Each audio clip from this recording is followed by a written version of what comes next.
नई बहू के छोटे कपड़े। आईने के सामने खड़ी होकर रितिका तैयार हो रही थी। उसने मिनी ड्रेस पहन रखी थी। लाल रंग की लिपस्टिक और आंखों में काजल लगाकर वो बहुत ही सुंदर दिख रही थी।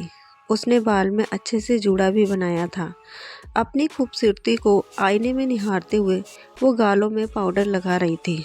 रितिका, थोड़ा टचअप और कर लेती हूँ। शादी में जाना है तो मेकअप भी तो हैवी होना चाहिए, तभी तो लोगों की नज़र दूल्हा दुल्हन के अलावा मुझ पर भी पड़ेगी। कुछ देर बाद वो पूरी तरह तैयार हो गई, लेकिन उसे डियो नहीं मिल रहा था। उसने इधर उधर देखा, लेकिन डियो नहीं दिखा। रितिका, ओह, ये डियो कहाँ चला गया? यही तो रखा था, रवि से पूछती हूँ। उसके बाद उसने ऊंची हील वाली सैंडल पहनी और खटखट करती हुई ड्राइंग रूम में आई, जहाँ उसका हस्बैंड रवि मोबाइल में गेम खेल रहा था। रितिका, तुमने मेरा डियो देखा है क्या? लेकिन रवि मोबाइल गेम में इतना व्यस्त था कि उसने अपनी वाइफ की बात सुनी ही नहीं। एक दो बार रितिका ने फिर से रवि से वही बात पूछी, लेकिन वो तो मोबाइल में गेम में पूरी तरह घुसा हुआ था। यह देखकर रितिका को गुस्सा आ गया और वो रवि के पास गई और उसके हाथ से उसका फ़ोन छीन लिया। रवि, अरे ये तुम क्या कर रही हो? ये बोलकर उसने जैसे ही अपनी पत्नी की ओर देखा, वो देखता ही रह गया। कुछ देर रितिका भी उसे घूरते हुए देखती रही और फिर कहा, रितिका, क्या बात है? तुम मुझे ऐसे क्यों घूर रहे हो? पहले तुमने कभी मुझे देखा नहीं है क्या? रवि, तुम ये पहनकर जा रही हो शादी में, इस मिनी स्कर्ट में?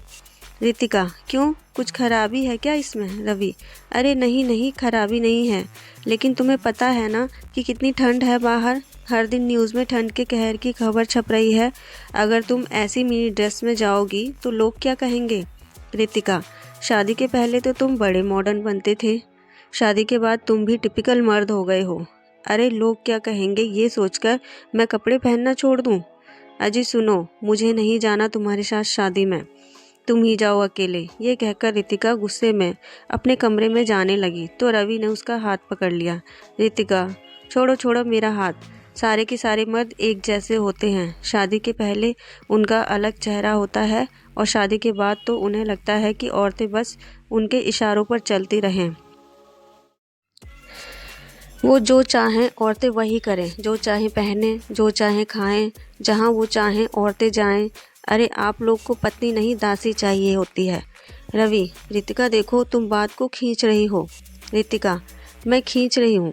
लो कर लो बात। शादी में मैं क्या पहनूं क्या ना पहनूं ये अब आप डिसाइड करेंगे। रवि, रितिका, मैं ये कह रहा हूँ कि मैं तुम्हारे कपड़े डिसाइड करूँगा। तुम्हें जो पहनना है पहनो, लेकिन तुम देख रही हो ना कि कितनी सर्दी है। अगर इन छोटे कपड़ों में तुम जाओगी तो बीमार होने का डर है। रितिका, बीमार? बीमार तो बहाना है रवि, तुम खुद नहीं चाहते कि मैं साथ शादी में ऐसे कपड़े पहन के जाऊं। रवि, नहीं रितिका, ऐसी बिल्कुल नहीं है। तुम्हारा अगर मिनी ड्रेस में ही शादी अटेंड करने का मन है तो नो प्रॉब्लम। रवि बात ज़्यादा नहीं बढ़ाना चाहता था, क्योंकि उसे पता था कि रितिका सुनेगी नहीं। रितिका मिनी ड्रेस में ही शादी में पहुंच गई। वहां सभी की नज़र उसी पर टिक गई। सभी उसे घूर घूर कर देख रहे थे। रवि को थोड़ा अजीब महसूस हो रहा था, लेकिन रितिका तो बहुत खुश थी। रितिका, देख रहे हो सभी मुझे कैसे घूर घूर कर देख रहे हैं। लगता है मैं कुछ ज़्यादा ही ब्यूटीफुल लग रही हूँ। और एक तुम थे जिसने घर पर कितनी नौटंकी की इन कपड़ों को लेकर। रवि ने रितिका की बातों का कोई जवाब नहीं दिया। उधर रवि के सामने तो नहीं, लेकिन उसकी पीठ पीछे सभी रितिका के कपड़ों को लेकर बातें बना रहे थे। शर्मा, अरे यार, रवि की वाइफ को क्या हो गया? वर्मा, देख रहे हो कैसी ड्रेस पहनकर आई है। वर्मा, अच्छी तो है ड्रेस। शर्मा, अरे ड्रेस तो अच्छी है, लेकिन इतनी सर्दी में कौन ऐसी ड्रेस पहनता है भाई? गजब हाल है भाई, गजब हाल है। वर्मा, अरे जिसने ऐसे कपड़े पहने हैं उसे सर्दी नहीं लग रही तो तुम क्यों अपना खून जला रहे हो? चलो अब पेट पूजा का समय हो गया है। सुना है शादी में 5 स्टार होटल के शेफ बुलाए हैं। खाना खाते वक्त भी सभी की नज़र रितिका पर थी, लेकिन रितिका को लग रहा था कि सभी उसकी खूबसूरती को निहार रहे हैं। रितिका, रवि, सभी लोग मुझे घूर रहे हैं और एक तुम हो कि खाने पर टूट पड़े हो। एक सेल्फी तो ले लो। रवि, हाँ सेल्फी, हाँ रुको मैं हाथ धोकर आता हूँ।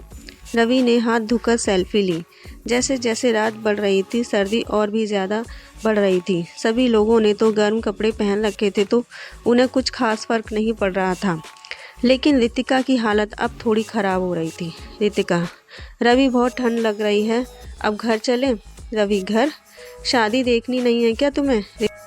रितिका, नहीं, रवि इतना पेशेंस नहीं है मुझ में रवि।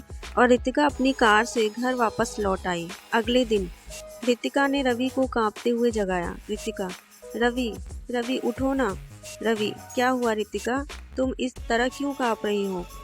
रवि ने रितिका के सिर पर हाथ रखा तो वो तवे की तरह गर्म था। रवि, रितिका तुम्हें तो तेज बुखार है। रवि ने अपनी बात भी खत्म नहीं की कि रितिका ने कहा, रवि उल्टी आ रही है, वॉशरूम ले चलो मुझे। रितिका को लगातार उल्टी तो हो ही रही थी, उसे दस्त भी लग गए थे। रितिका, रवि बहुत वीकनेस लग रही है, बहुत ही ज़्यादा। ये कहकर रितिका ज़मीन पर गिर पड़ी। उसे सांस लेने में भी अब दिक्कत हो रही थी।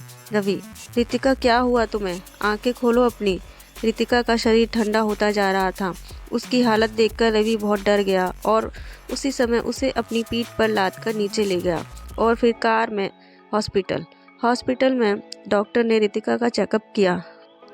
डॉक्टर, उन्हें इमीडिएट एडमिट करिए, उनकी हालत ठीक नहीं है।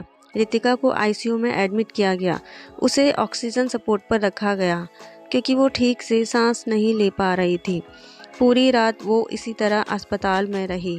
अगले दिन, रवि, डॉक्टर साहब, आखिर आप लोग कुछ बोलते क्यों नहीं? अच्छी भली तो थी मेरी बीवी, अचानक से उसे ऑक्सीजन सपोर्ट पर क्यों रखा गया? कोई चिंता की बात है क्या? डॉक्टर, हाँ, चिंता की बात तो है। उनका जस्ट पूरी तरह से जाम हो गया है, सीवियर निमोनिया हो गया है उन्हें भयानक ठंड लगी है। हम दवाई से जस्ट क्लियर करने की कोशिश कर रहे हैं। अगर उससे हो गया तो ठीक, नहीं तो हमें किसी और तरीके से जस्ट का बलगम निकालना होगा। जब तक जस्ट क्लियर नहीं होगा वो ठीक से सांस नहीं ले पाएंगी। डॉक्टर की बात को सुनकर रवि का चेहरा पीला पड़ गया।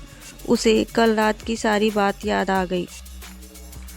रवि मन में सोचता है, मैंने कितना मना किया था उसे, लेकिन उसने मेरी बात नहीं मानी। ईश्वर, रितिका को ठीक कर दो।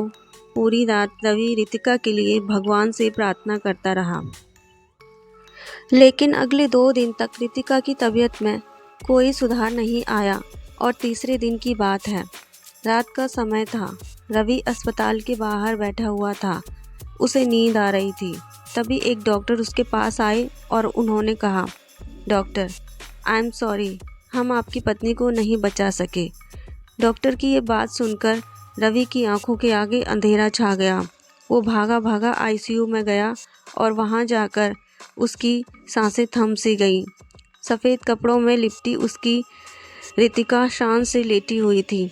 रवि, रितिका, तुम मुझे ऐसे छोड़कर नहीं जा सकती।